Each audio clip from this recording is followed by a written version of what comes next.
My name is Lillian Moore, and I'm 32 years old. For 15 years, my wealthy parents treated me like their personal maid, while my younger sister, Emily Moore, lived like royalty. Every holiday, every family gathering, I was in the kitchen cooking, cleaning, serving while she laughed with guests. Dressed in designer clothes my parents proudly paid for. But last Christmas Eve, everything changed. When my mother called and told me I had 24 hours to prepare a full-course dinner for 25 of Emily's very important guests, something inside me finally broke. What happened next didn't just change how my family saw me. It exposed a truth so shocking that even a powerful CEO, the exact person they were trying to impress, ended up completely speechless. Before I tell you how I went from being the family's invisible servant to someone they desperately begged forgiveness from, take a moment to subscribe, but only if you believe everyone deserves respect and to be seen for who they truly are. And tell me, where are you listening from? And what time is it there right now? I'd love to know. This is a fictional story inspired by real family situations. Some details are enhanced with AI to make it more engaging, but the emotions and message are completely real. Now, let me take you back to that night, the night everything finally shifted. I was in my apartment in downtown Chicago, carefully folding clothes into my suitcase, when my phone rang. The screen lit up with one word: Mom. I already knew this wasn't going to be a pleasant call.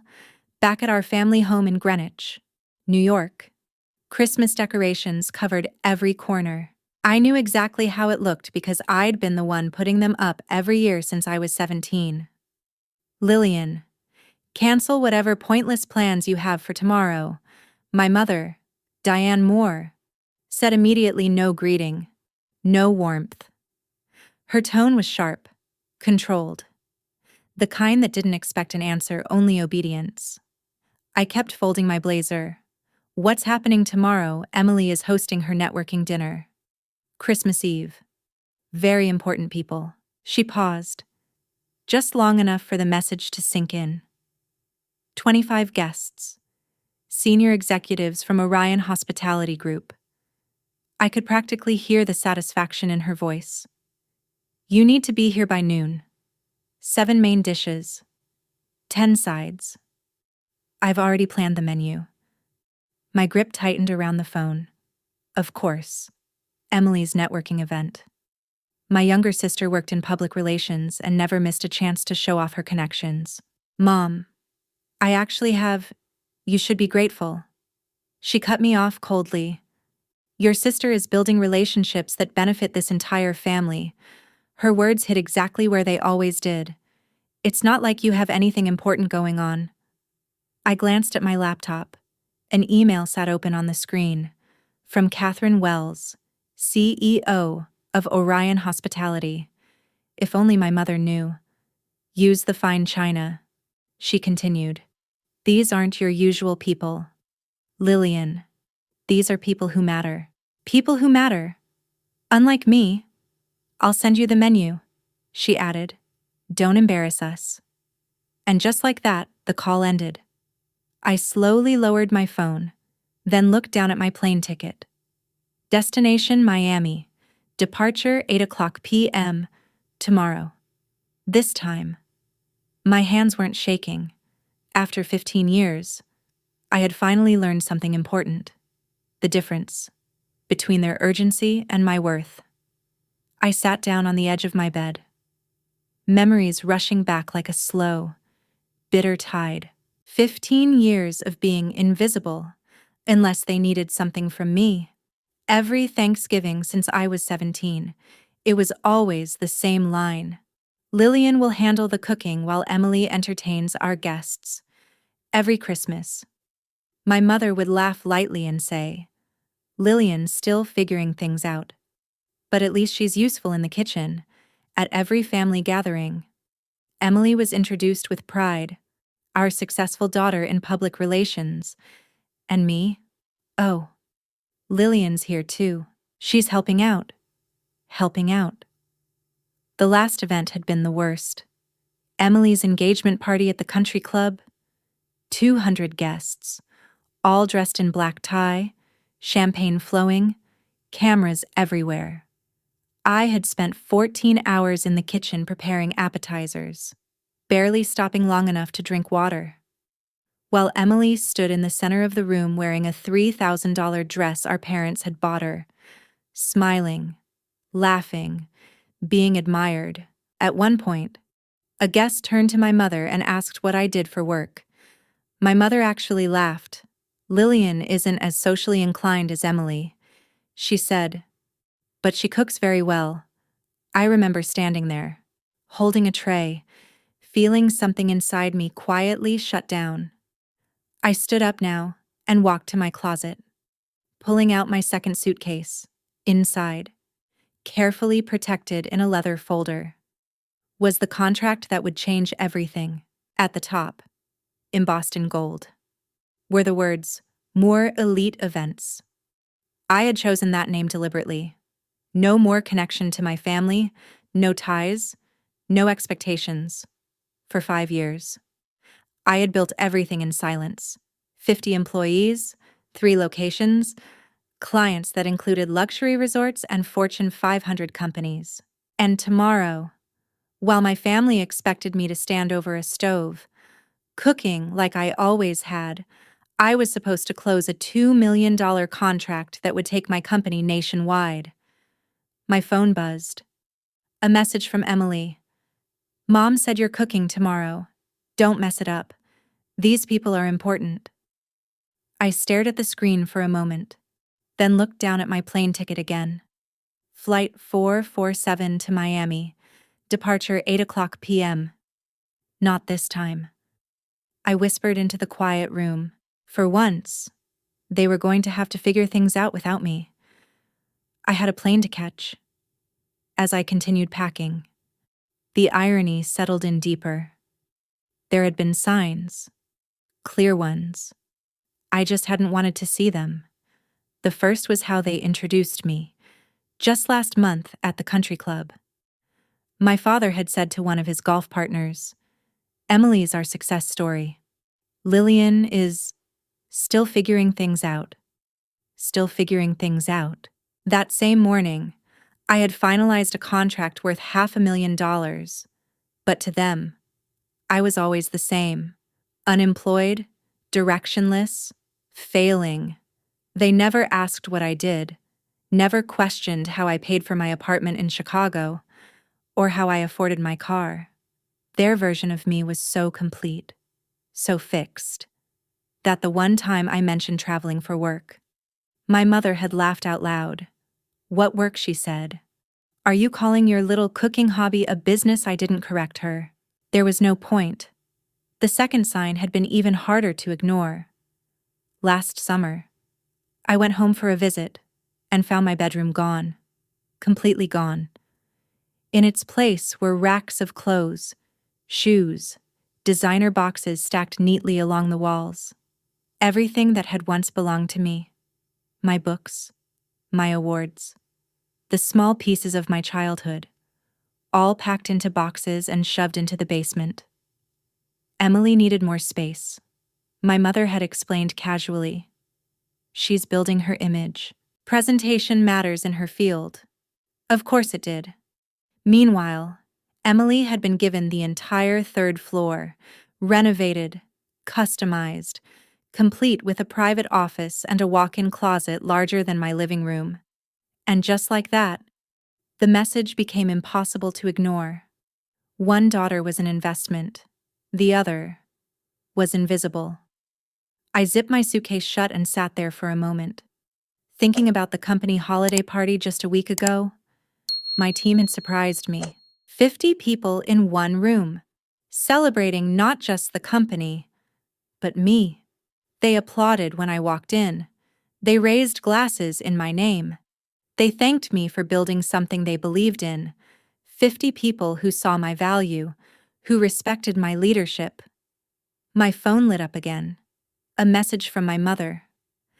Don't forget the truffle oil. These people have refined tastes. I stared at the screen for a second. These people. As if I didn't spend my days organizing events for CEOs, celebrities, and executives who expected perfection down to the smallest detail. But why would she know that she had never asked? That was the part that hurt the most. Not the criticism, not the assumptions, the complete lack of curiosity.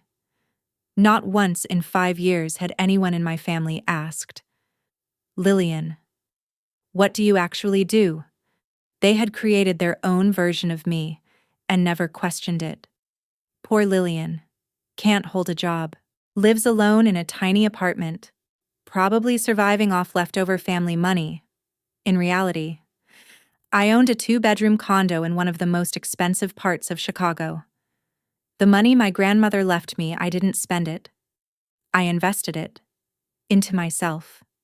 At least she can cook. My mother would always say. I employed 3 executive chefs. I picked up my phone and scrolled through my photos. There I was, shaking hands with the mayor at a charity gala my company had catered. Another photo showed my team celebrating the opening of our 3rd location. Then there was the article from Hospitality Monthly, calling me a quiet force redefining luxury event experiences. None of it had ever been shared with my family because I had learned something early on. Success, when it didn't fit their expectations, made them uncomfortable. The one time I tried to tell my mother about landing a major client, she had smiled politely, then immediately changed the subject to Emily's latest PR campaign. "At least you're helpful in the kitchen," she had added, patting my hand like I was a child. I opened my laptop and pulled up my company dashboard. More elite events. Built without a single dollar from my parents. Built without their name. Built without their approval. Tomorrow alone, I was projected to generate more revenue than Emily made in 6 months, and they had no idea. Earlier that day, my assistant had sent me a message. "Forbes wants to feature you in their 40 under 40 list. They're especially interested in your story of building everything without family support." Without family support. If only they knew. My family hadn't just withheld support. They had erased me, reduced me to a role that made them comfortable. If you've ever felt invisible in your own family, or like your success didn't matter because it didn't fit someone else's expectations, then you probably understand exactly why I made the decision I did next. And if you do, tell me in the comments. I read every single one.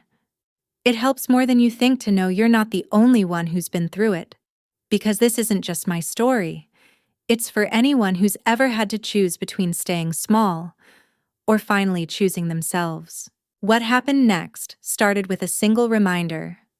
My phone buzzed softly on the bed beside me, a calendar notification. And just like that, reality hit me. If I stayed, if I showed up tomorrow and played my role like I always had, I wouldn't just lose my time. I would lose everything I had built. This wasn't just another opportunity. This was the opportunity. A $2 million contract with Orion Hospitality, exclusive catering rights for 5 of their luxury resorts in Florida. A partnership that would take my company from regional success to a national name. The meeting was set for December 26th at 9 a.m., non-negotiable, and Catherine Wells, the CEO of Orion Hospitality, had made one thing very clear. She expected to meet the founder in person. "I'm flying back to Singapore on the 27th. Catherine had told me during our last call. "Lillian, if we don't finalize this in person, the board will go with our second option." Our second option. My competitor. The one who had been chasing this contract for months, waiting for one mistake, one hesitation. But this wasn't just about the money anymore. 50 people were depending on me. Maria, my head chef, had just put an offer on her first home because she believed in the expansion this deal would bring. Daniel, my operations manager, had been planning to move his kids into a better school district. This wasn't just my dream anymore. It was theirs too. I pulled up my financial reports on my laptop. I was already successful, comfortable, stable. But this contract, this would change everything. It was the difference between being recognized locally and becoming a name known across the country. The kind of opportunity that only comes once in a lifetime. My phone rang. It was my CFO. "Just confirming," he said. "You'll be at the resort tomorrow evening for the pre-meeting dinner with Catherine's team." I glanced at my packed bags. "I'll be there." "Good," he replied. Catherine specifically mentioned she's excited to meet the CEO who built this company without family money or connections. She said that kind of success is rare. I let out a quiet breath. If only she knew how true that was. A moment later, my phone buzzed again. An email from my mother. Subject line, "Urgent Christmas Eve. Menu." My stomach tightened as I opened it. 7 main courses, 10 side dishes, 5 separate dietary restrictions, wine pairings, dessert options, every detail mapped out, every garnish specified, every serving plate chosen. Use the crystal set, she had written, and the engraved silverware. These are important people. Lillian. One of them is Catherine Wells from Orion Hospitality. She could be very useful for Emily's career. I froze. Catherine Wells. I read the line again, just to make sure I hadn't imagined it. Then I scrolled down to the guest list attached. And there it was, clear as day. Catherine Wells, CEO, Orion Hospitality Group. My heart started racing. The same woman I was flying to meet in Florida was going to be sitting at my parents' dining table, expecting to be served dinner by the daughter they believed was unemployed. Another message popped up. "Emily, Mom says Catherine Wells will be there. She's huge in hospitality. I'm planning to pitch her for PR work. Don't embarrass me with your basic cooking." Basic cooking. I had catered Catherine's corporate retreat for 500 guests just a month ago, but it had all been handled through my executive team. She had never met me in person. That meeting was supposed to happen tomorrow. I sat down heavily on the bed, the weight of everything pressing in at once. Stay and cook for the woman who was about to sign a contract that would change my life, while pretending to be a failure, or leave, risk everything with my family, and finally, choose my future. My phone buzzed again. "Your ride to the airport is scheduled for 6:30 p.m.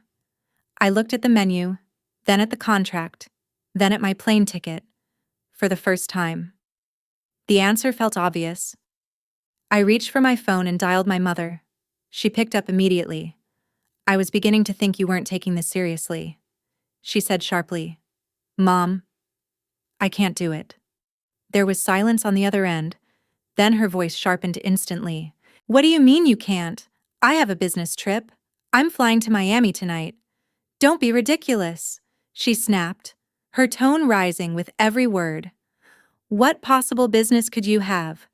An important meeting?" She actually laughed. "Lillian, stop being selfish. Your sister needs this. Emily can hire a catering team. With what money?" She shot back. "Do you have any idea how expensive that is?" I pressed my lips together, holding back the irony. She was lecturing me about catering costs, while speaking to someone who owned a catering company. "Family comes first," she continued coldly. "Or are you too selfish to understand that I understand perfectly?" I said quietly. "Family comes first. When you need something from me." "How dare you? When was the last time you asked about my life?" "Mom, we know about your life," she replied dismissively. "You're between jobs. Living in that tiny apartment. I'm a CEO. Another laugh. This one harsher. A CEO of what your imaginary company. It's not imaginary. I have 50 employees. Lillian. Enough with the fantasies, she said flatly. Emily needs this. You owe us. I owe you. We raised you, fed you, gave you a home, and treated me like hired help. I said, my voice steady. You're being dramatic. What else are you doing? Sitting alone in your apartment on Christmas? My eyes drifted to my business class ticket. I have a flight at 8 p.m. Cancel it. No. Her voice turned cold. If you walk out on this family, don't bother coming back. The threat hung in the air. The same one she had used my entire life, and every time before, it had worked. Every time. I had given in. This time, I didn't. Then I guess this is goodbye, I said quietly. You can't be serious. I'm done being the family servant. Mom, I'm done being invisible until you need something. You ungrateful, I ended the call. My hands were shaking. But for the first time in 15 years, it wasn't fear. It wasn't anger. It was something else. Freedom.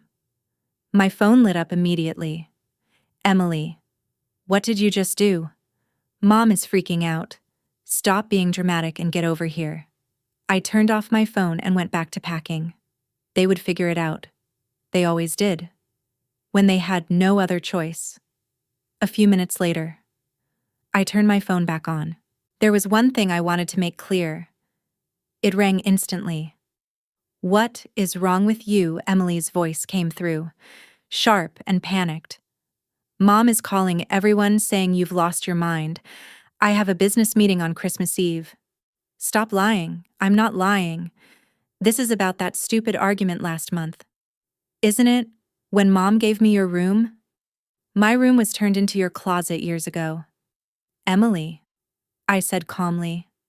And no, this is about my actual career. What career? She snapped. You cook sometimes. I own a catering company. Sure you do, she said, her voice dripping with sarcasm. Look, I'll pay you $200. Just come and cook. I almost laughed. $200. My standard rate for a private chef booking was $5,000 per day.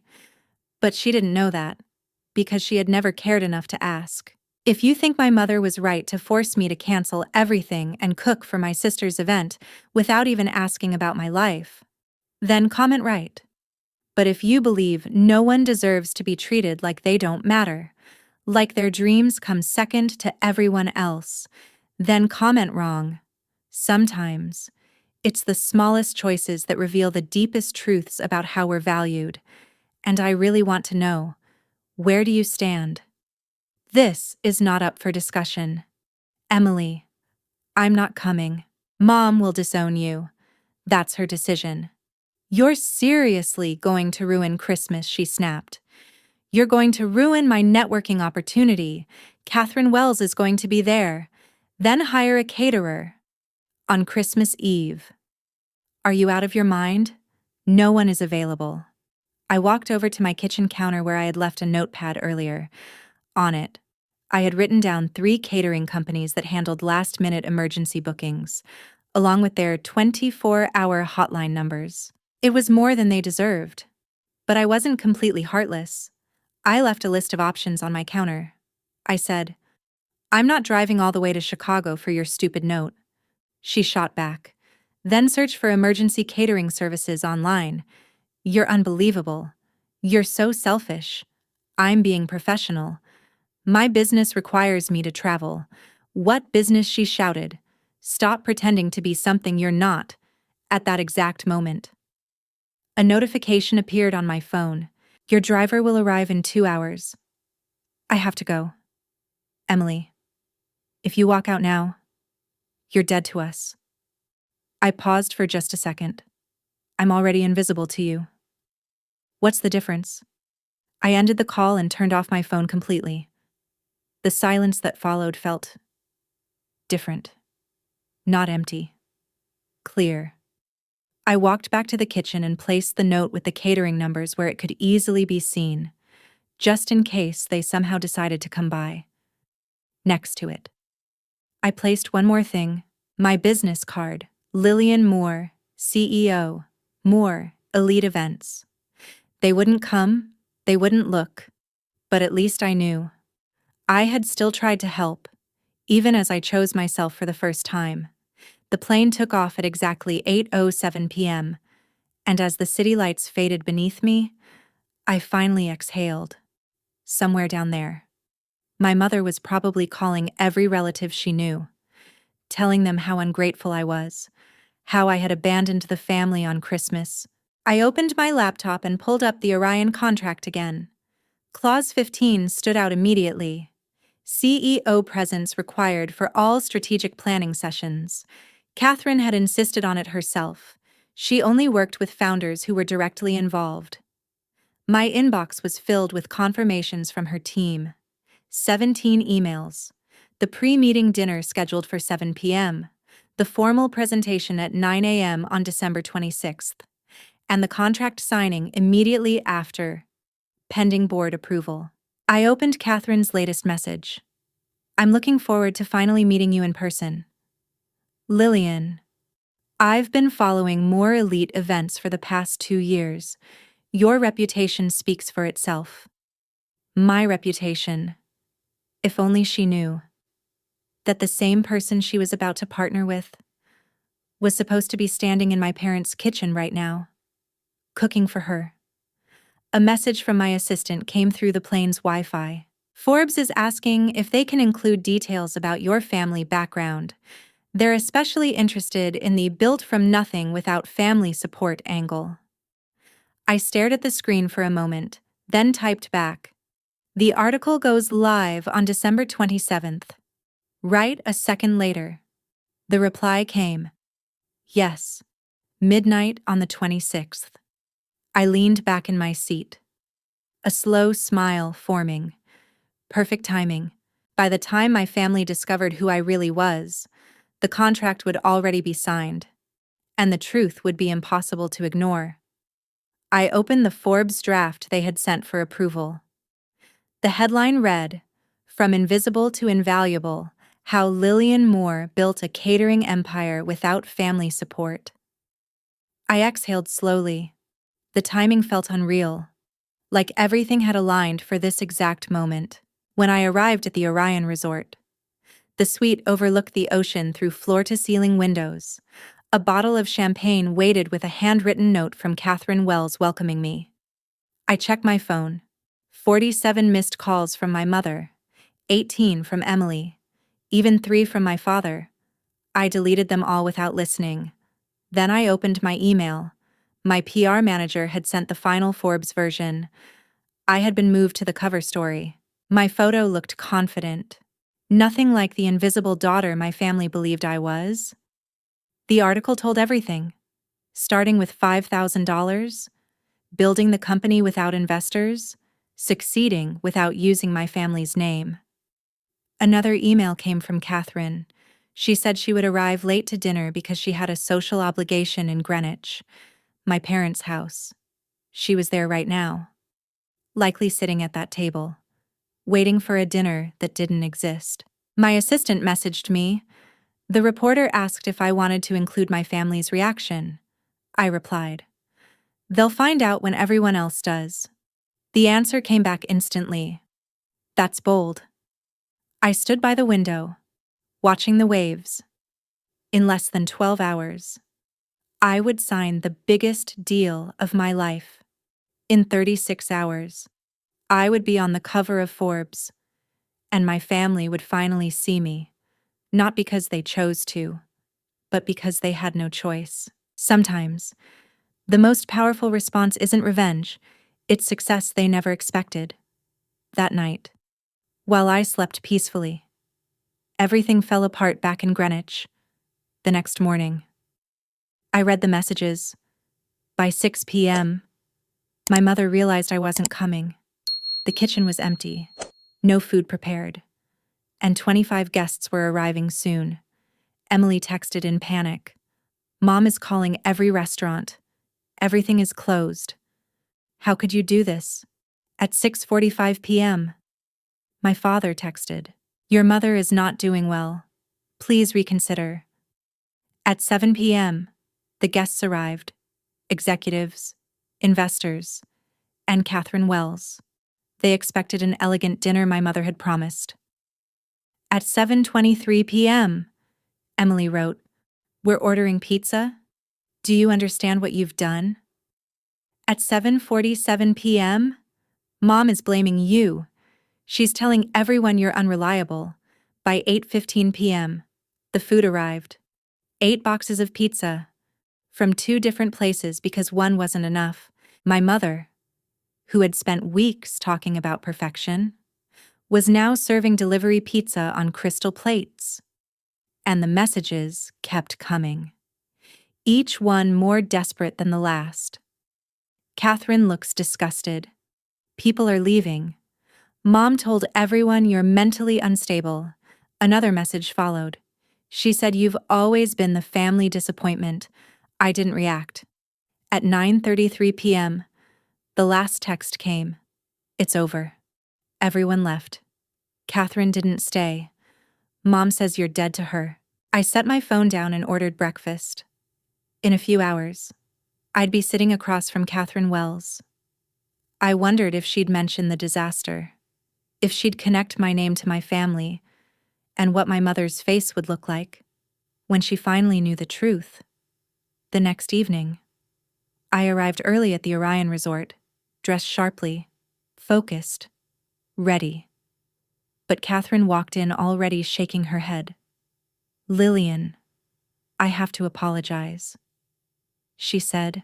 "I just came from the strangest Christmas Eve party in Greenwich." I stayed calm. "Oh, what happened? You wouldn't believe it," she said. "It was supposed to be an elegant dinner.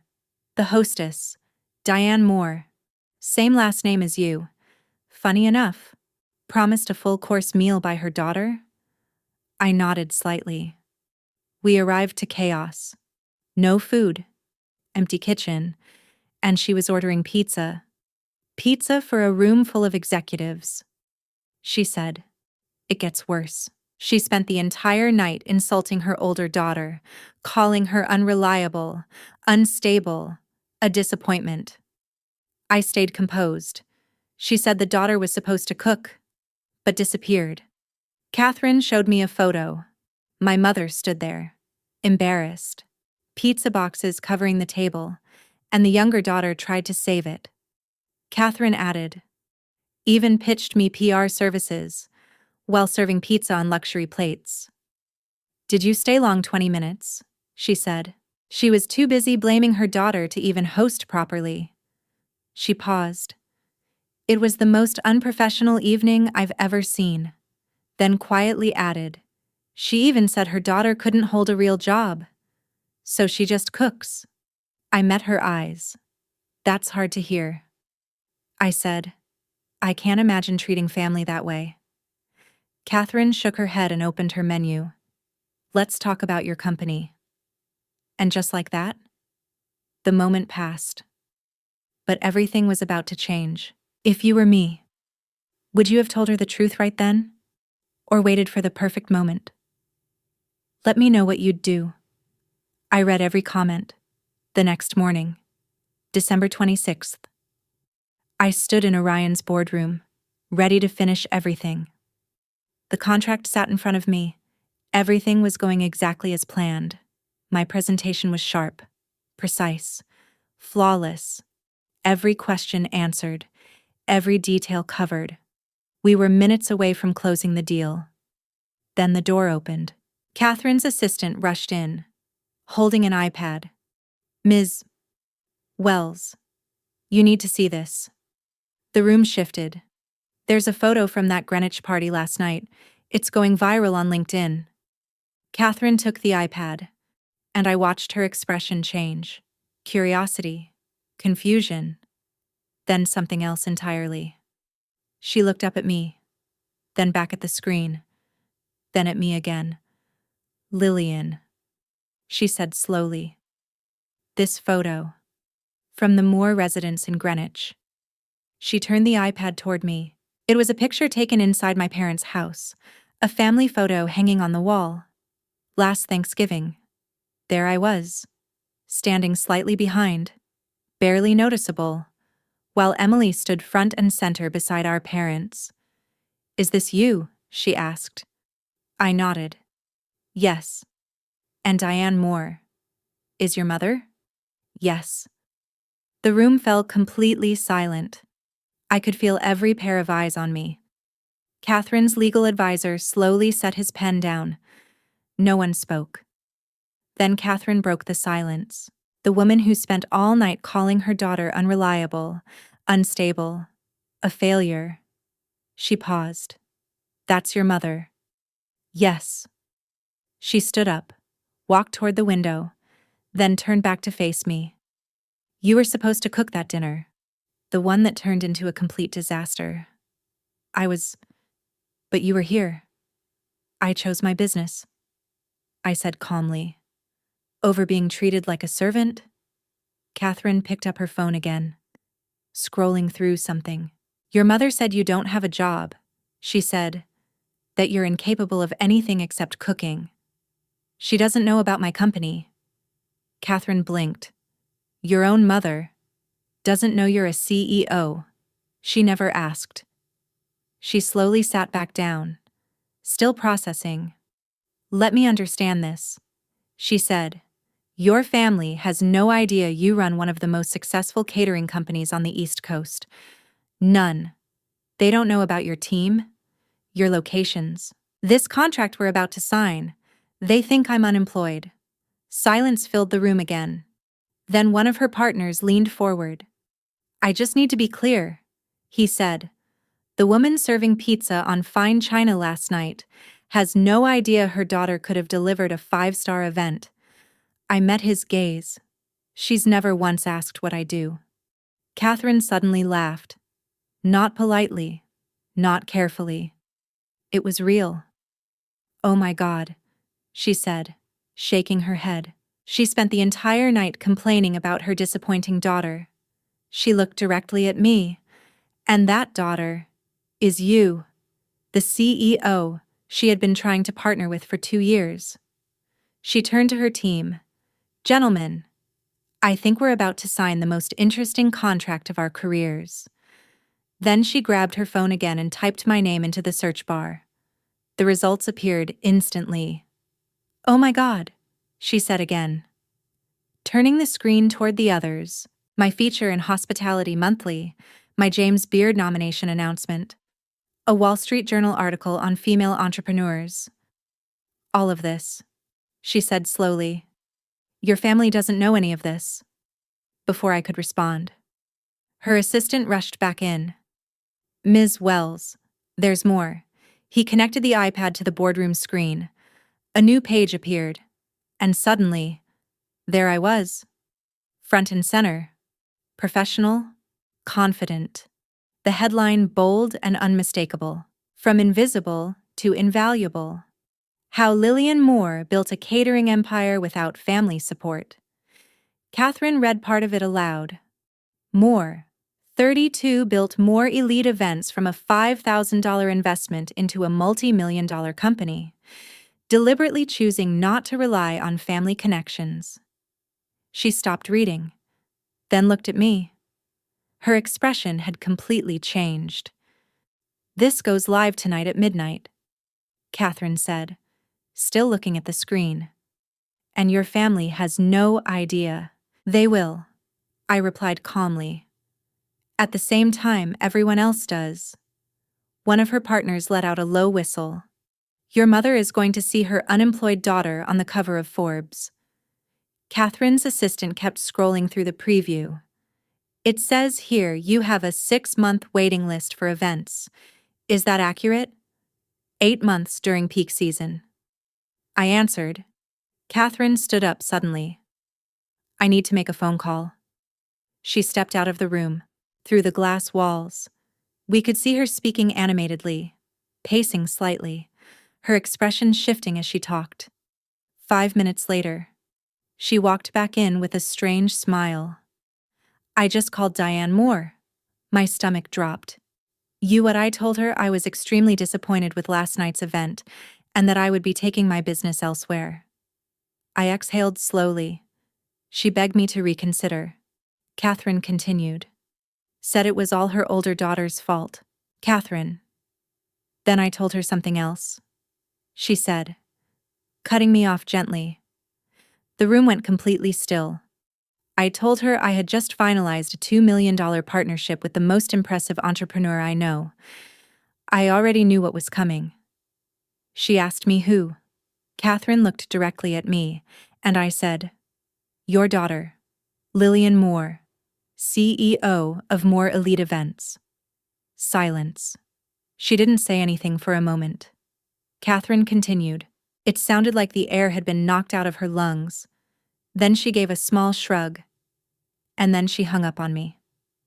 I glanced down at my phone. 47 missed calls, all from my mother. In the last 3 minutes. Catherine extended her hand across the table. Ms. Moore, she said, her voice steady again. Shall we make this official? I took her hand. Yes.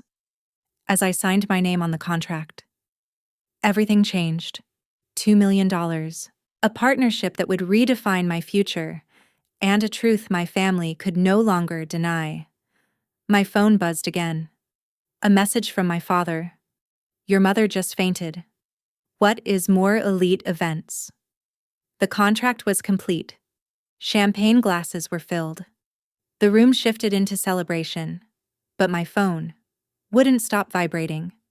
I stepped out for a moment to check the messages. Mom, answer your phone right now. Is this some kind of joke? Your mother is hysterical? Catherine Wells just told everyone you're a CEO. This is cruel. Lillian. Pretending to be successful just to humiliate us. I stared at the screen. Even now.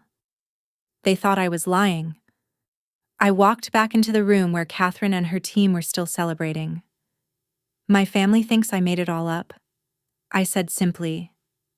Catherine's eyes lit up with something sharp and decisive. Would you like me to clarify things for them before I could answer? She was already lifting her phone. She stepped beside me, gesturing for a quick photo. The signed contract. The Orion executive team. Champagne raised mid-celebration. She typed quickly, then hit post. I've taken care of it, she said. The post went live instantly. Thrilled to announce our 2-year partnership with Moore Elite Events and their exceptional CEO, Lillian Moore. Her company's excellence in luxury catering will elevate Orion hospitality across all properties. Truly inspiring to work with someone who built everything from the ground up. Within minutes, the post exploded. Comments, congratulations, shares. Industry leaders I had worked with for years began adding their voices. Clients praised past events. My name was everywhere. My phone rang. Emily, I answered on speaker, with Catherine's permission. This can't be real, she said, her voice shaking. It is. You've been a CEO this whole time. For 5 years. Yes. Why didn't you tell us? You never asked? Silence. Then she spoke again. Softer this time.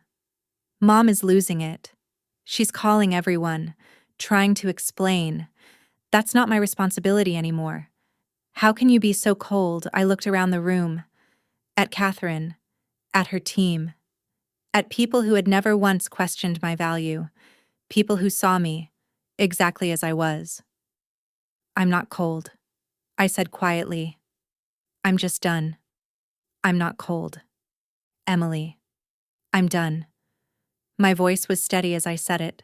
I'm done being invisible unless you need a cook. Done being the family disappointment. Done pretending to be less than I am just to make you comfortable. But we're family, she said weakly. Family doesn't treat each other like servants. I paused. Then added, call me when you're ready to meet Lillian Moore, the CEO, not Lillian the cook. I hung up. Back in the room, Catherine raised her glass. To boundaries. We toasted. And for the first time in my life, I felt seen. That night, I called my mother. She answered immediately, her voice shaking. How could you do this to us? Do what I asked calmly. Humiliate us. Catherine told everyone about your company. People are calling, asking why we didn't know our own daughter was successful. You never asked about my life. We did. She insisted. We knew you cooked. You assumed I was a failure. I said. For 5 years. You introduced me as unemployed. You never asked about my work, my home, anything. You should have told us. I tried. I reminded her of the time I mentioned landing a major client and how she dismissed it. Shifting attention to Emily, you said. That's nice, but Emily's career is really taking off. Silence. I even left catering contacts. You could have saved the dinner. We don't have keys to your apartment. You've never asked to visit. I said. You don't even know where I live. I took a breath. I employ 50 people. I run 3 locations. I've been featured in national media. I was nominated for a James Beard Award. And you believed I was unemployed, because that was easier than actually seeing me. We're your family. My family needed a servant. My business needed a CEO. I chose my business. This is about revenge.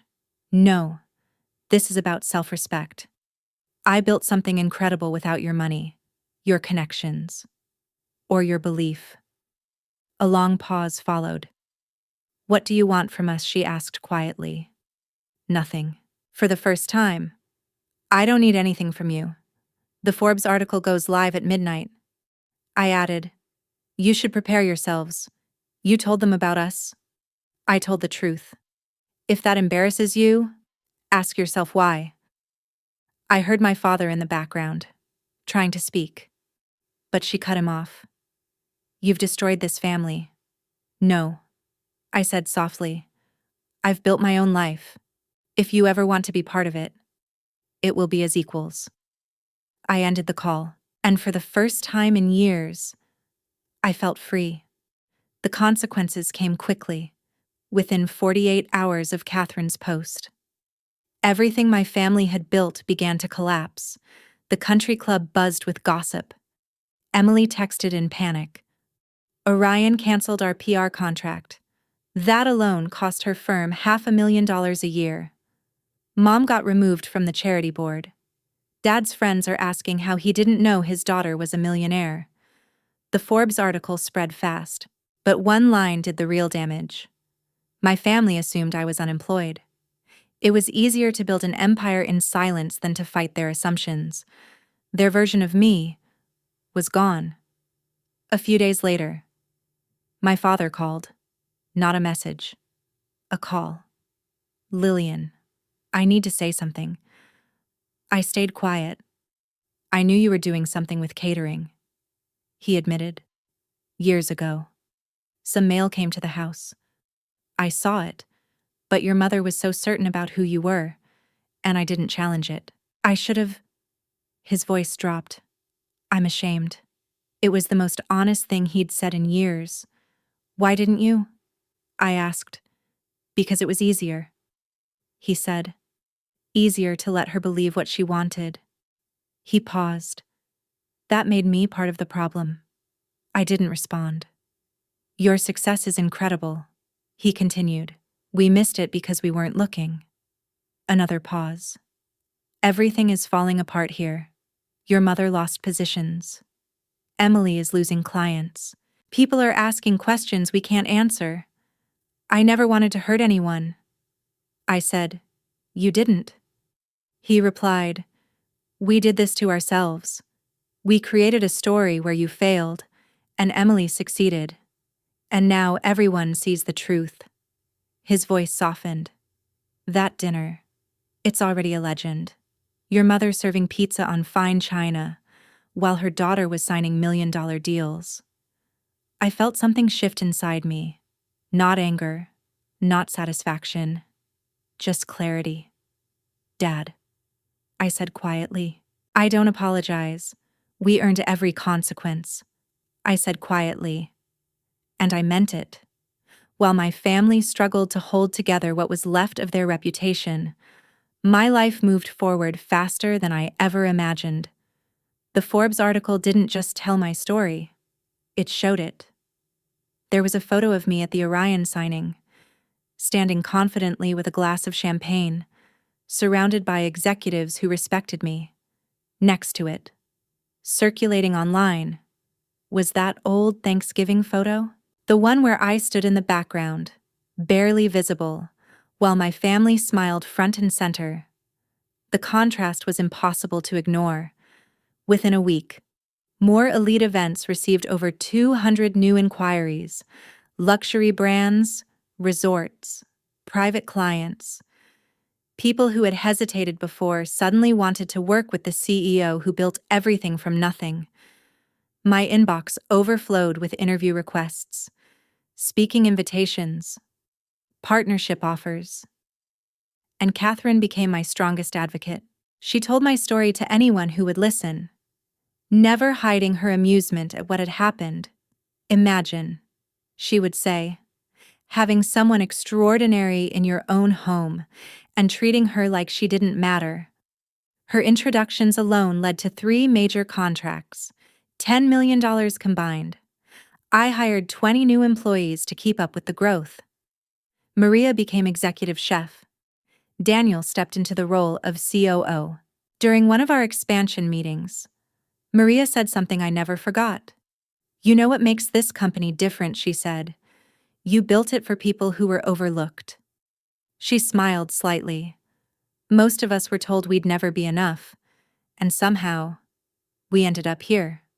She was right, without even realizing it. I had built a team of people just like me, talented, driven, and underestimated. A few days later, my assistant forwarded me a message from a media producer. "Your story is everywhere. The Food Network wants to discuss a documentary. Working title, Invisible to Invaluable." I read it twice, then smiled. But the moment that stayed with me the most was something else entirely: an invitation. Cornell's School of Hotel Administration, my dream school. The one my parents once told me was too ambitious. They wanted me to speak. The topic: building success without permission. As I sat reviewing my notes, my phone buzzed. A message from my mother. "We need to talk, please." I looked at it for a long time. Then I archived it and went back to planning my future, because I had learned something important. Success speaks louder than anything else, but boundaries protect it. 3 months later, I agreed to meet them. A quiet restaurant in Chicago. My city, my space. When they walked in, I barely recognized them. They seemed smaller somehow. My mother no longer carried that same commanding presence. Emily's confidence had softened, and my father looked older, tired. Before anyone could speak, I placed a sheet of paper on the table. "These are my terms." They leaned forward to read. "Equal respect, or no contact. No more treating me like a servant.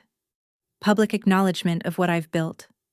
A real apology, not excuses. And therapy, individual and family."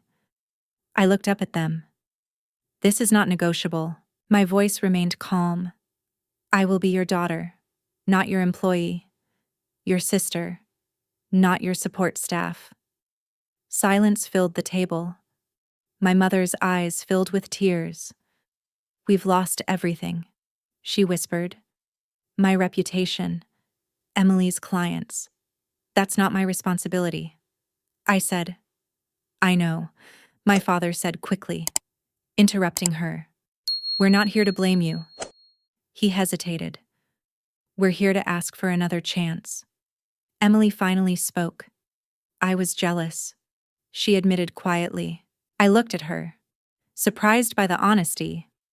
You were always better than me, she continued. But Mom made me feel important by making you feel small. Her voice cracked slightly. I didn't realize how wrong that was. Until now. I see that now, Emily said quietly. How wrong it was.